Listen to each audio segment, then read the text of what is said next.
बिस्मिल्लाहिर्रहमानिर्रहीम। अस्सलाम वालेकुम डियर स्टूडेंट्स, उम्मीद है कि सब खैरियत से होंगे और आपको मेरे प्रीवियस लेक्चर की समझ आई होगी जिसके अंदर हमने स्ट्रक्चर ऑफ न्यूरॉन्स, सिनॉप्सिस के बारे में, न्यूरोट्रांसमीटर के बारे में, नर्व्स और टाइप्स ऑफ नर्व्स, हर चीज़ के बारे में जो था वो इन डिटेल डिस्कस किया, स्टडी किया। तो उम्मीद है कि आपको लेक्चर की समझ आई होगी बच्चे। तो आज है हमारा इम्पोर्टेंट टॉपिक, वो क्या है, division of the nervous system. ये बहुत ही इम्पोर्टेंट जो है वो लेक्चर है हमारा।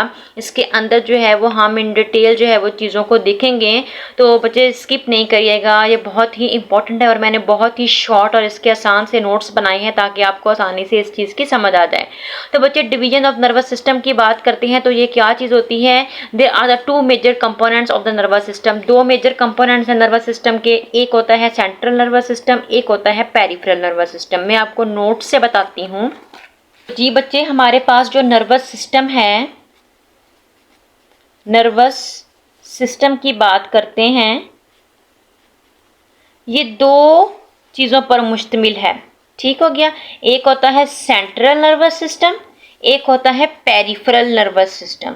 जो सेंट्रल नर्वस सिस्टम होता है वो आगे मुश्तमिल होता है किस चीज़ पर, ब्रेन और स्पाइनल कोड पर। किसके ऊपर, ब्रेन और स्पाइनल कोड पर। और जो पेरिफेरल नर्वस सिस्टम होता है ये पूरी बॉडी के अंदर फैला हुआ क्या होता है, नालियों का जाल होता है, जिसको पेरिफेरल नर्वस सिस्टम कहते हैं। मतलब कि ये कंसिस्ट होता है नर्व्स के ऊपर, कंसिस्ट ऑफ नर्व्स अराइज, जो निकलती हैं किससे, ब्रेन और स्पाइनल कोड से अराइज होती हैं, एंड स्प्रेड एंड फैल जाती हैं पूरी बॉडी के अंदर, स्प्रेड इन बॉडी, आपकी पूरी बॉडी के अंदर। तो ये दोनों मिलकर क्या बना रहे हैं, आपके पास नर्वस सिस्टम बना रहे हैं। मींस क्या है, nervous system consist of the central nervous system and peripheral nervous system.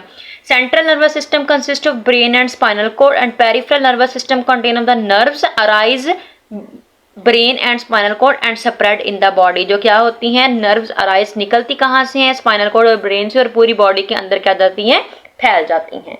तो सबसे पहले आज हम स्टडी करेंगे सेंट्रल नर्वस सिस्टम को, जिसके अंदर आ जाता है ब्रेन एंड स्पाइनल कोड को। तो आज का हमारा मेजर जो टॉपिक है वो क्या है, ब्रेन। क्या है बच्चे, ब्रेन की बात करते हैं। ब्रेन क्या होता है। अब लाइफ की जितनी भी एक्टिविटीज़ हैं वो किस चीज़ पर मुश्तमिल है, वो ब्रेन पर मुश्तमिल है। ये डायग्राम बनाई है बच्चे मैंने, आपको उम्मीद है कि समझ आएगी इससे। तो बच्चे क्या होता है कि लाइफ की जितनी भी एक्टिविटीज़ होती हैं ना वो किस चीज़ पर मुश्तमिल है, इस ब्रेन पर मुश्तमिल है। ठीक हो गया। ये ब्रेन जो होता है, ये ब्रेन जो है वो प्रेजेंट होता है inside the cranium part of skull. ये खोपड़ी के अंदर जो है वो क्या होता है, ये ब्रेन होता है। इसको क्या कहते हैं, क्रेनियम कहते हैं। क्या कहते हैं, क्रेनियम। एक खोपड़ी के अंदर होता है और इसको कवर किसने किया होता है, तीन लेयर्स पर मुश्तमिल, तीन मेम्ब्रेन्स पर मुश्तमिल एक कवरिंग होती है, जिसको क्या कहते हैं, मीनिंग कहते हैं। बच्चे क्या कहते हैं, मीनिंग। ठीक हो गया। ये मीनिंग्स जो है वो इस स्कल से होती हुई क्या है, स्पाइनल कोड तक जाती है। स्पाइनल कोड तक उसकी क्या होती है, कवरिंग होती है। इंट्रोडक्शन है ब्रेन का बच्चे कि क्या होता है कि ये जो ब्रेन होता है वो एक हड्डी नुमा जो है वो क्रेनियम के अंदर होता है। ठीक हो गया, स्कल के अंदर होता है, जिसको क्या कहते हैं, क्रेनियम कहते हैं। और ये इनसाइड द क्रेनियम, इस क्रेनियम के अंदर जो है वो तीन मेम्ब्रेन्स होती हैं। उन मेम्ब्रेन्स को क्या कहते हैं, मीनिंग्स कहते हैं। वो मीनिंग्स क्या करती हैं बच्चे, प्रोटेक्शन करती है हार्मफुल सब्सटेंस से। अब ये जो ब्रेन होता है ना, इसके अंदर क्या होता है, फ्लूइड होता है बच्चे, लिक्विड मटेरियल फ्लूइड होता है। ठीक हो गया। जिसको हम क्या कहते हैं, फ्लूइड फिल्ड होता है कैविटी, जिसको हम क्या कहते हैं, वेंट्रिकल्स कहते हैं। क्या कहते हैं, वेंट्रिकल्स। मींस कोई भी जो फ्लूइड है इसके अंदर, उस फ्लूइड को क्या कह रहे हैं, वेंट्रिकल्स कह रहे हैं। क्या कह रहे हैं, वेंट्रिकल्स, जो फ्लूइड होता है।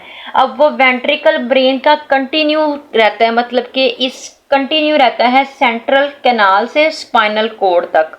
मतलब कि ये सारा स्पाइनल, मीनिंग भी और स्पाइनल कोड भी। क्या है बच्चे कि ये जो ब्रेन के अंदर एक जो फ्लूइड फिल है और जो 3 मेम्ब्रेन्स पर मुश्तमिल मीनिंग पर मुश्तमिल है, वो क्या होता है, इस ब्रेन से होती हुई स्पाइनल कोड तक आएंगी। क्या होंगी, स्पाइनल कोड तक जो है वो आएंगी और इनको बचाती है हार्मफुल सब्सटेंस, जिसको क्या कहते हैं, वेंट्रिकल्स कहते हैं। उस फ्लूइड फील्ड को क्या कहते हैं, वेंट्रिकल कहते हैं। अब जो fluid with in the ventricle and central canal, अब जो सेंट्रल कैनाल और इस वेंट्रिकल के अंदर जो फ्लूइड होता है उसको क्या कहते हैं, सेरिब्रोस्पाइनल फ्लूइड कहते हैं। क्या कहेंगे हम, सेरिब्रोस्पाइनल फ्लूइड कहेंगे। अब ये जो ब्रेन होता है इसके डिफरेंट पार्ट्स होते हैं। कौन कौन से पार्ट होते हैं, इसके डिफरेंट पार्ट्स होते हैं। एक होता है आपके पास फोर ब्रेन, क्या है बच्चे, फोर ब्रेन की बात करते हैं। दूसरा आपके पास क्या है, मिड ब्रेन, मिड ब्रेन की बात करेंगे। तीसरा आपके पास क्या है, हाइंड ब्रेन, तीसरे नंबर पर आपके पास क्या है, हाइंड ब्रेन की बात करते हैं। अब ये जो फोर ब्रेन होता है ना, ये मेजर पार्ट होता है किसका, ब्रेन का। ठीक है, ये सारा मेजर पार्ट होता है ब्रेन का। इसको हम स्टडी करते हैं इन डिटेल। ये तो मैंने डायग्राम से आपको सारा जो है वो ब्रेन का स्ट्रक्चर बताया है कि कैसे। पहला जो है हमारे पास कौन सा पार्ट है बच्चे, हमारे पास फोर ब्रेन है। फोर ब्रेन जो होता है बच्चे वो largest area of the brain, सबसे लार्जेस्ट एरिया कौन सा होता है ब्रेन का, वो कौन सा होता है, फोर ब्रेन होता है।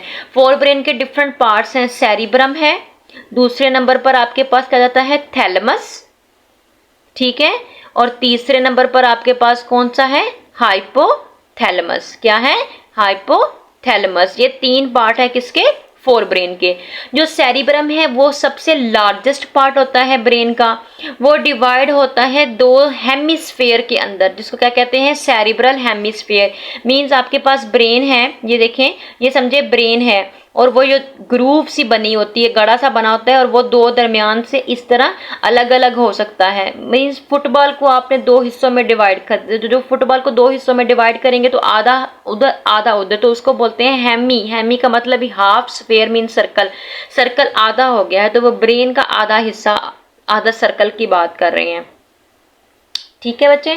अब जो अपर लेयर होती है ना इस हेमिस्फेयर की, उसको क्या कहते हैं, सेरिब्रल कॉर्टेक्स कहते हैं। क्या कहते हैं, सेरिब्रल कॉर्टेक्स, जो बहुत ज्यादा क्या होती है, फोल्डेड होती है, हाईली फोल्डेड जो होती है ना अपर लेयर, उसको क्या कहते हैं, सेरिब्रल कॉर्टेक्स। ये देखिए बच्चे, इस डायग्राम के अंदर भी आपको ये जो फोल्डेड हिस्सा नजर आ रहा है, ठीक हो गया, ये फोल्डेड हिस्से की बात करते हैं, इसको सेरिब्रम कहते हैं। क्या कहते हैं, सेरिब्रम कहते हैं। ठीक है। अब बच्चे जो सेरिब्रल कॉर्टेक्स है वो 2 मैटर्स पर मुश्तमिल होता है, एक ग्रे मैटर होता है, एक वाइट मैटर होता है। जो ग्रे मैटर होता है वो मुश्तमिल होता है सेल बॉडी और नॉन माइलिनेटेड एक्सोन्स पर, और जो वाइट मैटर होता है वो मुश्तमिल होता है माइलिनेटेड एक्सोन्स पर। किसके ऊपर, माइलिनेटेड एक्सोन्स के ऊपर। अब इस हेमिस्फीयर की कितनी लूब्स होती हैं, 4 लूब्स होती हैं। ठीक हो गया बच्चे। अब जो 4 लूब्स होती हैं ना, वो उनमें कौन कौन सी हैं, frontal lube, parietal lube, temporal lube, occipital lube. जो फ्रंटल लूब होती है वो क्या काम करती है, वो प्रॉब्लम सॉल्विंग का काम करती है, जजमेंट करती है, स्पीकिंग और मूवमेंट में हेल्प करती है। जो पैरिटल लूब है वो लैंग्वेज और टच में हेल्प करेगी। जो टेम्पोरल लूब है वो मेमोरी में करेगी, लर्निंग में करेगी, फीलिंग में करेगी, हेयरिंग में करेगी। जो ओसिपिटल लूब है वो विजन में करेगी एंड कलर में करेगी। ये इस चीज़ में क्या करती है, हेल्प करती है। ये आपके पास क्या था, 4 ब्रेन। ठीक है। उसके बाद हम बात करते हैं किसकी, थैलेमस की। बच्चे थैलेमस 4 ब्रेन का दूसरा पार्ट है। इसके अंदर क्या होता है, स्ट्रक्चर होता है रैप्ड इन द सेरिब्रम। ठीक हो गया। ये एक स्ट्रक्चर किसके अंदर रैप होता है, सेरिब्रम के अंदर ही रैप होता है। ये कन्वे करता है information coming from the receptor to the cerebrum, मतलब कि रिसेप्टर से जो भी इंफॉर्मेशन आ रही होती है वो coming from the receptor to the cerebrum, वो किसको देता है, सेरिब्रम को देता है। थैलेमस और किस काम में इन्वॉल्व होता है, ये आपको कोई भी पेन हो रहा होता है उसमें भी, और आपकी कॉन्शियसनेस जितनी भी आप अपने शऊर के अंदर रहकर काम कर रहे होते हैं वो सारा कौन कंट्रोल करता है, थैलेमस करता है। जो किस शेप का है बच्चे, आपको मैंने पहले भी डायग्राम से बताया वो किस शेप का है। ये जो आपको बादाम की शेप का जो नजर आ रहा है ये क्या है, थैलेमस है। ये इस चीज में हेल्प कर रहा होता है। ठीक है। उसके बाद आपके पास कौन सा है, हाइपोथैलेमस। बच्चे hypothalamus lies above the mid brain and just below the thalamus. ये क्या होता है बच्चे, डायग्राम से देखें, ये बिल्कुल क्या है, थैलेमस से नीचे है और क्या है, मिड ब्रेन, ये मिड ब्रेन है, ब्लैक कलर का आपको नजर आ रहा है, इसके ऊपर है और थैलेमस से नीचे, ये इन दोनों के दरमियान में पाया जाता है। ठीक है, इसका साइज जो है वो ह्यूमन के अंदर जो है वो इसका साइज एक बादाम की शेप जितना होता है, जितना बादाम का शेप होता है ना, साइज होता है उतना होता है। ये क्या करता है, आपकी बॉडी के टेम्परेचर को कंट्रोल करता है कि बॉडी का टेम्परेचर कितना है, आपको भूख लग रही है, आपको प्यास लग रही है, आपको नींद आ रही है, आपकी इमोशनल स्टेट्स हैं उनको कंट्रोल करता है। ये और भी कंट्रोल करता है आपकी सक्रीशन को of the major endocrine gland, जैसे पिट्यूटरी ग्लैंड की जो जितनी भी सक्रीशन होती है उसको भी कौन कंट्रोल करता है, हाइपोथैलेमस कंट्रोल करता है। उसके बाद हमारे पास आ जाता है मिड ब्रेन। बच्चे मिड ब्रेन देख लेते हैं, ये सबसे छोटा सा पार्ट है। Mid brain located between the fore brain and hind brain, ये बिल्कुल दरमियान में होता है फोर ब्रेन के और हाइंड ब्रेन के, लाइक अ ब्रिज, जैसे क्या होता है, पुल होता है, एक ब्रिज की शेप का होता है। ठीक है, हो गया। ये देखें, ये ऊपर वाला सारा हिस्सा जो था वो क्या था, आपके पास फोर ब्रेन था, और ये जो ब्लैक कलर का ये आपके पास क्या है, मिड ब्रेन।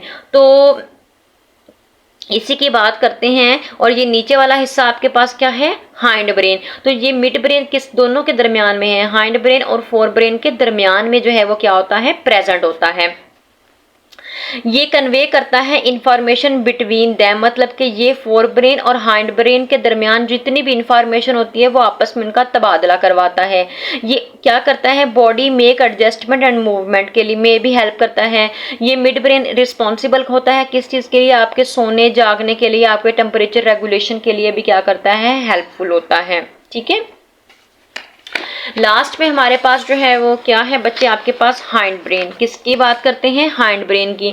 हाइंड ब्रेन जो है वो बच्चे क्या है, control all the automatic body functions, body के जितने भी ऑटोमेटिक फंक्शंस होते हैं ना उनको कंट्रोल करता है। इसके तीन पार्ट्स होते हैं, medulla oblongata, cerebellum and pons. Medulla oblongata बच्चे top of the spinal cord होता है, transmit impulse between the spinal cord and brain. Medulla oblongata ये देखें, ये बिल्कुल ये यहाँ से स्पाइनल कोड स्टार्ट हो रहा है, और ये जो फूला हुआ ऐसा जो है ये क्या है, ये जो लूप सी बनी हुई है ये क्या है, मेडुला ऑब्लोंगेंटा है। ठीक हो गया। इसका काम क्या है, ये क्या करता है, ये स्पाइनल कोड और ब्रेन के दरमियान में राब्ते का काम करता है। ठीक है, ब्रेन और स्पाइनल कोड के दरमियान में राब्ते का काम कर रहा होता है। ठीक है, ये ऑटोमेटिक जो ऑटोनॉमिक फंक्शंस होते हैं उनको भी कंट्रोल करता है, जो ऑटोमेटिक होते हैं जो हमारे कंट्रोल में नहीं होते हैं, जैसे कि हमारी हार्ट बीट है, हमारी ब्रीथिंग है, हमारा हार्ट का रेट है, हमारा ब्लड प्रेशर है, उस चीज़ को भी कंट्रोल करता है। और जितने भी रिफ्लेक्स एक्शंस होते हैं, जैसे कि हमें वॉमिटिंग्स आ रही है, कफिंग खांसी आती है, स्नीजिंग आती है, ये उस चीज़ को भी क्या करता है, कंट्रोल करता है। उसके बाद सेरिबेलम है बच्चे, ये देखें आपको डार्क पिंक कलर का जो है वो नजर आ रहा है, ये वाली चीज, ये वाली फोल्डिंग, ये क्या है आपके पास, सेरिबेलम होता है। ये बिहाइंड होता है, पीछे होता है इसके मेडुला ऑब्लोंगेंटा के। ये क्या होता है, सेकंड पार्ट होता है, सेकंड लार्जेस्ट पार्ट होता है। ये भी बहुत ज़्यादा हाईली फोल्डेड होता है, और ये किस चीज़ की कोऑर्डिनेशन करवाता है, ये बैलेंस करता है मसल्स की मूवमेंट को, किसकी, हमारी जो बॉडी के मसल्स होते हैं उसकी मूवमेंट में हेल्प करता है। लास्ट पे थर्ड पार्ट है, ये देखिए आपको बिल्कुल रेड कलर का फूला हुआ हिस्सा नजर आ रहा है, जैसे कि फूला हुआ हिस्सा है बिल्कुल मेडुला ऑब्लोंगेंटा के ऊपर। बच्चे ये क्या काम करता है, ये टॉप होता है मेडुला ऑब्लोंगेंटा के, और make connection between the spinal cord and cerebellum. ये कनेक्शन करता है किसके दरमियान में, स्पाइनल कोड के दरमियान में और इस सेरिबेलम के दरमियान में, ये कनेक्शन बनाता है, पोन्स कनेक्शन बनाता है। ठीक हो गया। और ये रेगुलेट करता है आपके सोने और जागने को, अल्टरनेट जितना भी प्रोसेस होता है उसको कंट्रोल करता है। तो बच्चे ये था आज का हमारा टॉपिक, जिसके अंदर जो है वो हमने किस चीज़ को स्टडी किया, ब्रेन को स्टडी किया हमने, जो है वो ब्रेन को देखा है, ब्रेन के पार्ट्स को देखा है, तीन पार्ट्स थे, fore brain, mid brain, hind brain, जिसको हमने जो है वो इन डिटेल देखा है। तो बच्चे उम्मीद है कि आपको लेक्चर की समझ आई होगी। अगर आपको लेक्चर अच्छा लगा तो मेरे चैनल को लाइक एंड सब्सक्राइब ज़रूर कीजिएगा। Thank you so much. अल्लाह हाफिज़।